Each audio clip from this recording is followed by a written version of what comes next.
Were you surprised at that time when HBO Boxing ended?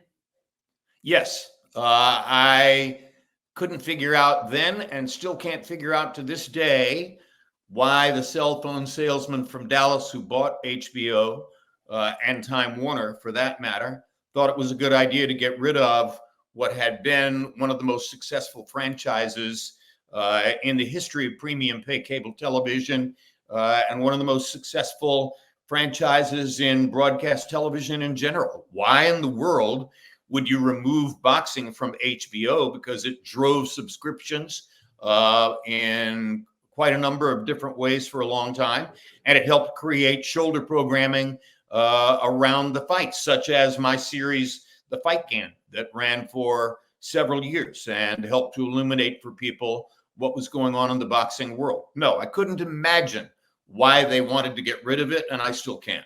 So HBO Boxing at that time, it was healthy in your opinion. It's not like you were witnessing a demise the couple years prior or anything like that. It still was helping to drive subscriptions. It still had significant audiences within the limitations of premium pay cable television. This is not broadcast television where you're available to everybody. People have to pay to see it.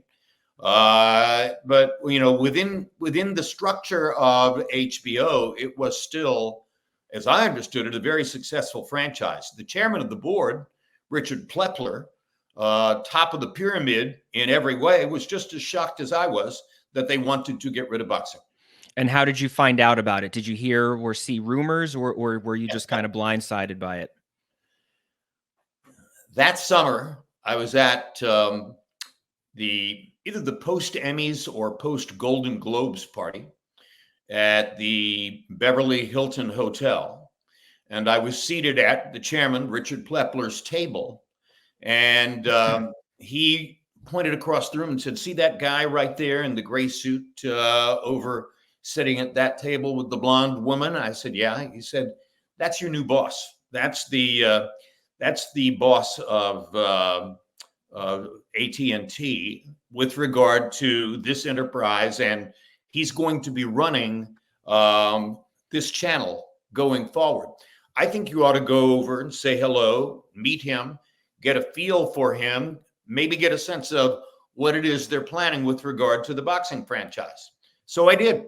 I went over and I met John Stanky, and I spent 15, 20 pleasant enough minutes with John Stanky. I met his wife, had a friendly conversation. I came back to Richard's table and he said, "What do you think?" I said, "I think the boxing franchise is dead.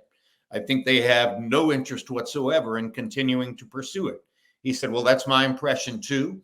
I just wanted to be sure that I wasn't crazy, but if you and I agree, then now we're going to find out whether we're right." And we were right.